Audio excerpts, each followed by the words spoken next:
자, 반갑습니다. 일단 물체의 중력에 대한 우리 중력 단원을 중력과 역학 시스템에서 첫 번째인 중력의 작용에 대해서 한번 문제풀이를 시작해 보도록 하겠습니다. 자, 첫 번째는 물체의 질량으로 인해 모든 물체 사이에 작용하는 힘, 이거를 우리는 중력이다라고 이야기한다 했었어요. 그래서 이렇게 중력이 될 수 있고, 자, 물체에 작용하는 중력의 크기는 질량이 어떻게 될수록 클수록 크다. 요거는 선생님이 외우지는 말아야지만 지난번에 요렇게 된다 했었어요. 자, 여기서 M1과 M2는 뭐냐? 두 물체의 질량이 되고 R은 두 물체 사이 거리가 됩니다. 그래서 거리가 멀어지면 멀어질수록 힘은 작아진다라고 이야기했습니다. 자, 공기 저항이 없이 물체가 중력만 받아서 낙하하는 운동, 이거를 우리는 자유 낙하 운동이라고 하죠. 그쵸? 자, 그 다음에 단위 시간 동안 속도 변화량, 단위 시간당 속도 변화량을 우리는 뭐라고 하느냐? 가속도라고 이야기한다 라고 정리를 했었습니다. 자, 그 다음 자유낙하하는 물체의 속도와 가속도 중에 크기는 일정하게 증가한다. 뭐냐? 자유낙하하는 물체 같은 경우는 중력을 받는다, 맞죠? 중력을 받게 되고, 이 중력을 받기 때문에 어떻게 되냐? 얘는 중력 가속도로 가속이 됩니다. 자, 그러면 이 가속도는 얼마냐? 9.8 미터 퍼 세크 제곱이다 라고 할 수 있다. 이 말은 이 9.8 미터 퍼 세크 제곱이라는 건 1초에 9.8 미터 퍼 세컨드씩 속도가 증가하는 운동이다 라고 얘기했었어요. 그렇기 때문에 속도의 크기가 일정하게 증가하는 운동을 한다 라고 얘기를 할 수 있겠죠. 자, 그 다음 수평으로 던진 물체의 운동은 수평 또는 연직 방향으로는 등속도 운동한대. 등속도 운동. 자, 이 등속도 운동이라는 건 가속도가 0이에요. 가속도가 0이기 때문에 이 친구는 무엇이 되느냐? 일정한 속도를 가집니다. 이거는 왜 그러냐? 힘이 0이기 때문에 가능하다라는 거죠. 자, 그러면 우리가 수평과 연직 방향 중에 힘이 0인 경우는 어느 경우냐? 수평의 경우였어요. 자, 그러면 나머지는 연직이 되겠죠. 이 연직 방향을 봅시다. 연직 방향으로는 어떻게 되냐? 중력만 작용해. 그렇기 때문에 자유낙하 운동을 할 수 있다, 맞죠? 그래서 여기 자유낙하로 나누어 분석한다라고 했고, 이 둘의 수평과 연직으로 인해서 나타나는 물체 궤적은 뭐가 되느냐? 포물선이 된다라고 했었습니다. 자, 그 다음 7번 지구 주위를 도는 인공위성의 가속도 방향은, 자, 가속도 방향이에요. 가속도의 방향이기 때문에 이 인공위성은 지구에 의해서 중력을 받으니까 가속도의 방향은 지구 중심 방향이 답이 되어야 되겠다, 그죠? 자, 그래서 인공위성의 운동 방향은 무엇이 되느냐? 이 운동 방향은 속도의 방향이 됩니다. 그래서 이런 것들 기억하고 문제를 보면 될 것 같습니다. 자, 그 다음 두 번 밑에 OX 퀴즈 봅시다. 지표 지구 표면에서 중력의 크기는 물체의 질량과 같다. 중력의 크기는 질량이 클수록 크다. 맞는 말이죠. 왜냐? 중력은 힘의 한 종류입니다. 그렇기 때문에 질량 곱하기 중력 가속도예요. 자, 우리 중력 가속도는 9.8 미터 퍼 세컨드 제곱이다 라는 값으로 일정하다라고 알고 있으니까 이 일정한 값의 질량이 커지면 커질수록 중력은 커질 수 있다, 맞죠? 그렇기 때문에 기억은 1번은 O가 맞습니다. 자, 2번 우주 공간에 있는 물체 길이는 중력이 작용하지 않는다. 자, 우주 공간에 있는 물체 어떻게 될까요? 얘들은 우주 공간에 있는 물체들도 질량을 가진다, 그죠? 그렇기 때문에 작용합니다. 자, 세 번째. 물체의 질량은 지구에서 멀어질수록 작아진다. 자, 질량은 항상 우주 어디서라도 동일해야 돼요. 그렇기 때문에 X가 될 수 있겠죠.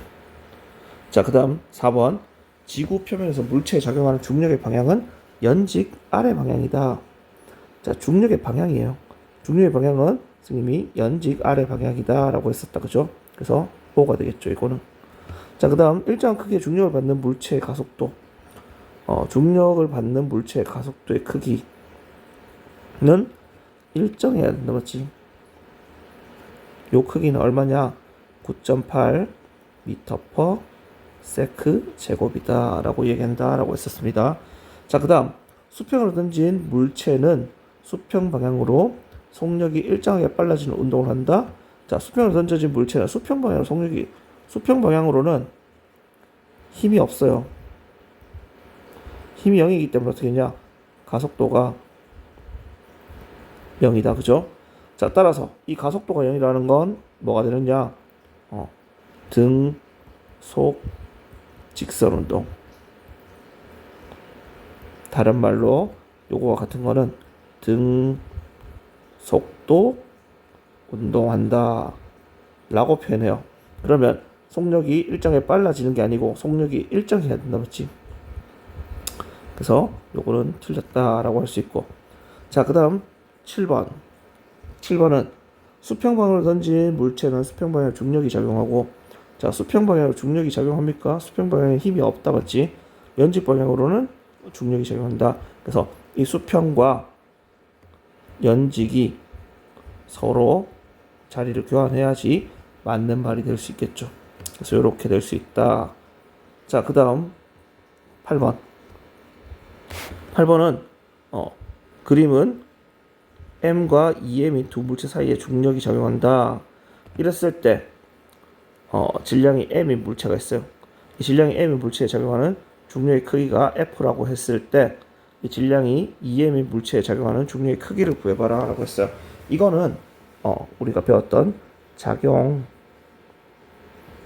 반작용 법칙에 의해서 이 친구는 어떻게 되냐? 그냥 당연히 F가 돼야 돼요. 그래서 이렇게 정리를 하면 될 것 같습니다. 자, 그 다음 9번. 표는 자유낙하하는 물체의 시간에 따른 속력을 나타내는 것이다. 기억에 알맞은 값을 써봐라 라고 했어요. 자, 우리 시간에 따른 속력을 구할 때는 어떻게 되냐? 중력가속도 G 곱하기 시간을 해주면 속력이 된다 라고 이야기했었습니다. 자, 근데 시간 0.1, 0.2, 0.3 이렇게 간다, 맞지?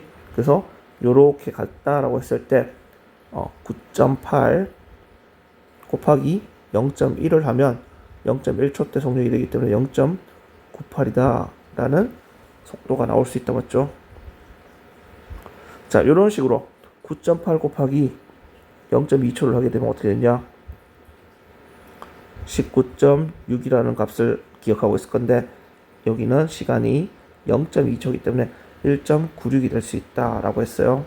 자, 이렇게 쭉 가다 보면 어떻게 되냐? 지금 우리가 구해야 되는 기억은 9.8이 몇 초냐? 0.5초가 돼요. 그럼 얘는 얼마가 되느냐? 4.90 미터 퍼 세크가 될 수 있겠구나. 그래서 기억에 들어갈 알맞은 값, 이건 얼마냐? 4.90이다 라고 적어주면 되겠죠. 자, 그 다음 10번. 이 물체는 어떤 높이에서 물체를 수평 방향으로 15m/s의 속력으로 던졌어요. 근데 2초 후에 바닥에 도달한대요. 자, 그러면 이 공은 낙하 시간이 어떻게 되냐? 2초예요. 자, 그렇기 때문에 2초 동안 이동 거리를 L을 구하라고 했으면 이 L이라는 값은 어떻게 되냐? 속도 곱하기 시간을 해주게 돼요. 근데 이 친구는 일정한 속도이기 때문에 2분의 1을 해주지 않아도 됩니다. 자, 그러면 15 곱하기 2가 되기 때문에 어떻게 되냐? 얘는 30m를 이동했다 라고 표현을 할 수 있겠죠. 그래서 이렇게 첫 페이지 정리가 됐고요. 자, 그 다음은 충돌과 안전장치에 대한 개념을 좀 본다면 운동량 충격량이었어요. 자, 운동량은 물체의 운동 상태를 나타내는 물리량으로 질량과 속도의 곱이다라고 했었고, 자, 2번 땡땡은 물체가 받는 힘의 효과를 나타내는 물리량으로 힘과 힘을 가한 시간의 곱이다라고 했어요. 이거는 우리가 배운 거 충격량이 된다, 그죠? 충격력이 아니고 충격량입니다. 자, 그 다음 물체가 현재 운동 상태를 유지하는 성질을 우리는 관성이다라고 이야기했었어요. 자, 그 다음 4번에 같은 크기의 힘을 가했을 때 물체가 받은 충격량의 크기는 물체의 힘을 가한 시간이 길수록 어떻게 되느냐라는 거예요. 자, 같은 크기의 힘을 가했다. 그러면 가속도가 일정합니다. 힘이 일정하다. 자, 그때 충격량의 크기는 시간이 길수록 어떻게 되냐. 요거는 충격량식을 씁시다. 충격량은 힘 곱하기 시간이다. 그죠? 이제는 선생님이 이렇게 적습니다. 수업할 때는 분명히 힘은 물체에 가해진 힘, 시간은 그 힘이 가해진 시간이다 라고 했는데, 자, 여기에서 같은 크기의 힘이니까 이 힘이 일정해요.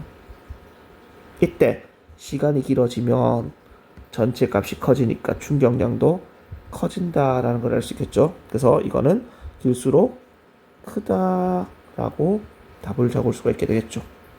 자, 5번 같은 크기의 충격량을 받았을 때, 같은 양의 크기의 충격량을 받았을 때 시간이 어떨수록 평균 힘의 크기가 작다라고 했어요.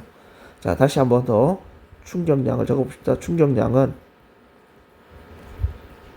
힘 곱하기 시간이에요. 그쵸? 자, 힘 곱하기 시간인데 여기에서 뭐가 일정하냐? 충격량이 일정해요. 이때 시간이 어떨수록 힘의 크기가 작아지려면 어떻게 되냐? 시간이 커져야 된다, 맞지? 그래서 시간이 길수록 물체가 받은 평균 힘의 크기가 작다라고 표현할 수 있겠죠.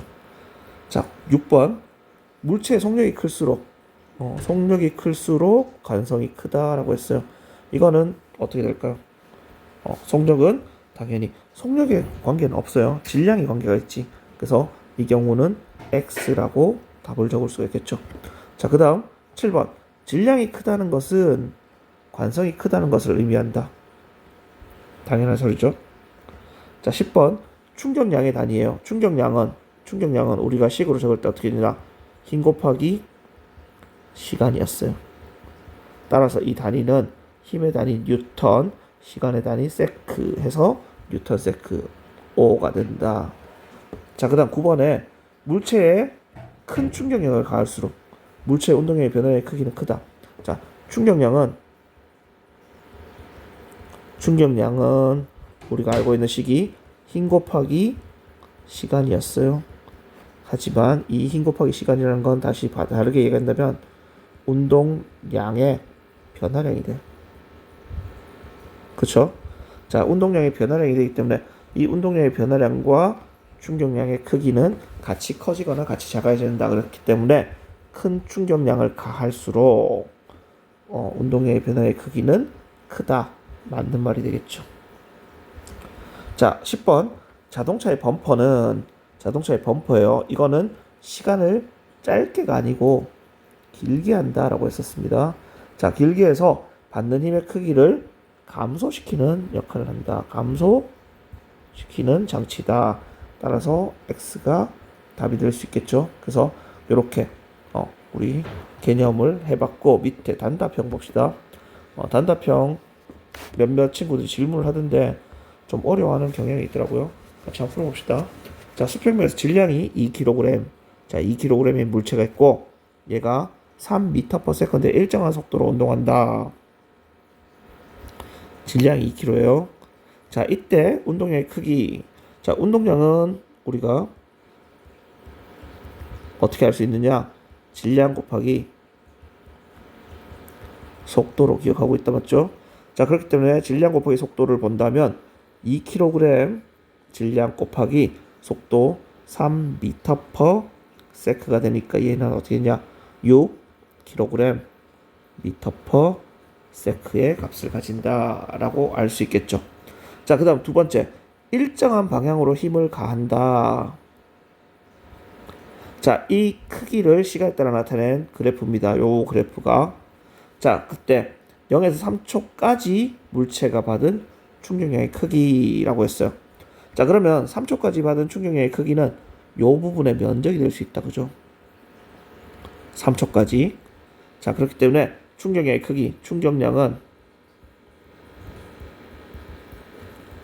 힘 곱하기 시간입니다. 자, 그래서 힘 곱하기 시간이기 때문에 힘은 얼마냐? 10뉴턴이고 여기에 곱하기 몇 초냐? 3초라는 시간이 가해지기 때문에 얘는 어떻게 했냐? 30뉴턴 세크다라고 답을 쓸 수가 있겠죠. 자, 그 다음 3번. 운동량의 크기가 10kg 미터 퍼 세크. 자, 운동량의 크기예요. 이거는. 자, 이랬을 때 운동 방향과 같은 방향이에요. 같은 방향으로 5뉴턴 세크의 충격량을 가하였다. 충격량을 가한 후 물체의 운동량의 크기는 몇인가? 라고 물었어요. 이건 어떻게 하냐? 충격량은 운동량의 변화량입니다. 그쵸? 자, 이 운동량의 변화량은 나중 운동량 빼기 처음 운동량이다 라고 이야기를 할 수가 있게 돼요. 자, 그러면 나중 운동량 빼기 처음 운동량이에요. 자, 봅시다. 충격량은 운동 방향과 같은 방향이기 때문에 처음 운동량과 같은 부호를 가져야 돼요. 그게 얼마였냐? 5뉴턴 세크가 됩니다. 자, 근데 나중 운동량 얼마인지 모르겠어. 그냥 P라고 적을게요. 빼기 처음 운동량. 이 충격량과 같으니까 마이너스 보호가 아니고 플러스 보호니까 마이너스 처음 운동량 10이 돼야 돼요. 자, 따라서 어떻게 되냐? 나중 운동량이라는 크기는 요거 이렇게 됐으니까 넘어가면 15라는 값을 가지게 되고 운동량이니까 킬로그램 미터 퍼 세크라고 적어주면 되겠죠. 요 뉴턴 세크는 킬로그램 미터 퍼 세크와 같다라고 수업 시간에 이야기했었다. 그죠? 그래서 이렇게 정리가 될 수 있다. 자, 그 다음 테니스 라켓으로 공에 크기가 5뉴턴인 충격량을 가했어요. 5뉴턴 세크인. 자, 이때 충돌 시간이 0.1초였어요. 이때 평균 힘의 크기는 몇 뉴턴인가? 자, 선생님이 충격량은 수업 시간에 충격량이라는 건 힘 곱하기 시간이다 라고 이야기했었다. 그죠? 이때 이 힘을 다른 용어들로 정리한 게 뭐가 있느냐? 평균 힘 또는 충격력 또는 평균 충격력이다 라고 이야기했었다. 그죠? 그렇기 때문에 요 힘들을 구해봐라 라는 거네. 자, 그러면 문제를 봤을 때는 충격량의 크기가 5뉴턴 세크였고 이때 일정한 평균 힘 곱하기 시간 0.1초가 됩니다. 따라서 힘의 크기는 어떻게 되냐? 세크 날아가니까 뉴턴이 나올 수 있잖아, 맞지? 그래서 요거는 10분의 1이니까 50뉴턴이라는 힘을 받을 수 있겠죠. 그래서 이렇게 정리가 됩니다. 자, 5번은 기억부터 디귿에 들어갈 알맞은 수로 각각 써라 라고 했어요. 자, 봅시다. A, B, C가 각각 다른 벽에 충돌할 때 물체가 받은 충격량의 크기, 시간, 평균 힘 이걸 나타낸 거다. 이때 기억, 니은, 디귿에 들어갈 것을 찾아봐라 라고 했어요. 자, 충격량의 크기는 우리 충격량은 또 적게 되는데 한번 더 적어봅시다. 충격량은 힘 곱하기 시간이에요. 이때 힘이 평균 힘이다 했으니까 기억은 0.1 곱하기 10이니까 10이 되겠죠. 자, 그 다음에 니은은 충격량은 10인데 시간이 0.2초야. 그러면 기억은 충격량 I는 FT니까 이거는 얼마냐? 100 곱하기 0.1이었고 니은을 구하는 겁니다. 니은은 뭐냐면 충격량은 10이었어. 그치? 근데 시간이 힘 곱하기 시간이 0.2초다. 따라서 이때 힘 F는 얼마냐? 0.2분의 10이 되니까 2분의 100이 되고 50이다 라는 크기를 가질 수 있겠죠. 자, 그 다음 요 경우는 10 뉴턴 세크다라는 값을 가질 수가 있고, 디귿으로 가면 뭐가 되느냐? 충격량의 크기는 20이고 충돌 시간은 알 수가 없어. 그때 힘이 40 뉴턴이고 시간 t가 됩니다. 따라서 이 시간 t는 40분의 20이 되니까 2분의 1 0.5초라는 값을 가지게 되겠죠. 그래서 기억 니은 디귿에 알맞은 말을 적을 때는 크기만 적으면 되니까 단위는 다 무시하고 10, 50, 0.5다 라고 적어주면 답이 될 수 있겠다. 그죠? 그래서 이렇게 정리하면 우리 운동량, 충격량까지 이론을 확인하는 문제들이 됩니다. 여기까지 끊고 뒤에 요 기초, 내신 기초 문제는 다음 영상에서 다시 한번 정리해 보도록 하겠습니다.